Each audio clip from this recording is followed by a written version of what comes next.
outside. Do the steeple as normal up until floor 2 outside. Once you collect the book, you'll need to jump off and head towards the lobby. Enter the sky lobby and go to the bridge. Now you want to align yourself and face the lobby, then go to your settings and turn on ultra low detail mode. You will now be falling it infinitely and gaining momentum. While doing this, make sure to hold down D and the jump button. Now look at your timer. In roughly 6 seconds, you want to switch back to normal low detail mode. This is going to fling you generally in the left, and you can land in one of 3 places. You can either land on top of the steeple, on top of the giant pinball machine on floor 4 outside, or land on this giant tree or this tree branch. If you manage to land on this tree branch, go to the very edge and align yourself to land on top of the pinball machine. Now, wherever you're at right now, whether it be floor 4 or 5, you want to drop down to the start of floor 3 right after these giant kill brick things that we're skipping in the first place. And after all of that, we can continue the tower like normal for a little bit. Phew, that was a lot, but don't lose your guard yet. At floor 3, I'd highly recommend doing this LHJ skip and then dropping down to pick up the broom. Then at floor 4, you'll need to do another LHJ skip to avoid another impossible section. Try not to hold S for too long since you can take damage. And well, assuming you somehow got all 5 items, didn't touch any checkpoints out of order, and you didn't take damage, you have completed the steeple of 𝗏𝗏𝗏𝗀𝗏𝗏𝗏 damageless. And I know someone is gonna ask this already. No, we can't do this with steeple of magical elements. Gosh, it's like these steeples don't get any easier. Steeple of magical collaborations is also possible damageless, though it's not as BS as the previous steeple. Let's start off with floor 3. You'll need to do a high jump skip to avoid a forced damage walk. Then at floor 4, things spike up drastically. After passing these fading thin studs, you'll have to walk along the small one stud edge to avoid the kill bricks. Eventually, you'll reach a part that you can reach without taking damage. You can then continue as normal, though you will need to do a turret section, which actually let's talk about that. This section looks really intimidating, so let me break down the strategy for it.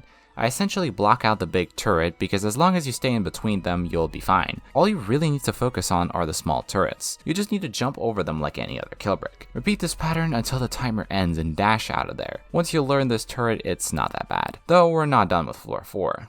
At the end of the floor, you'll need to not go on this kill brick ladder and instead go on this 3-stud pole thingy and wrap around to hit the teleporter on the other side. This will teleport you to the start of floor 5. Floor 5 is a break before floor 6. While floor 6 isn't too hard, only having a few odd spinners / turrets, it's still chokeable and I've failed it before. Make sure to only start moving from safe spots when the orange turret passes you at the end. Other than that, it's another win for no more damage 𝗬𝗀. Amazing. Now there's a weird quirk about 𝗬𝗨𝘂 that makes it different from any other tower in the game. In order to even play 𝗬𝗨𝘂, you need to complete every single Arcane Area steeple. However, Steeple of Magical Elements is not possible damageless. So does that mean Tower of Icy Adventures is impossible? Well, don't worry, because I have a trick up my sleeve. There's this feature in 𝗬𝗀 that I'm sure all of you forgot about already. It's called tower races. You normally use this feature to race in a tower with your friends. However, we can use this feature to access Tower of Icy Adventures without even beating the steeples. And yes, you do get the badge by completing it this way. The only drawback to this is that you need to find another person for this, but maybe if you harass enough people in the Arcane Area lobbies, someone will join your race. Anyway, what about the tower itself? Well, it's quite simple really. I don't know what to point out. There's not too many kill bricks in this tower anyway, and most of them are side readable. So yeah, just avoid the kill bricks. I guess I could say that about any tower, but listen, you know what I mean.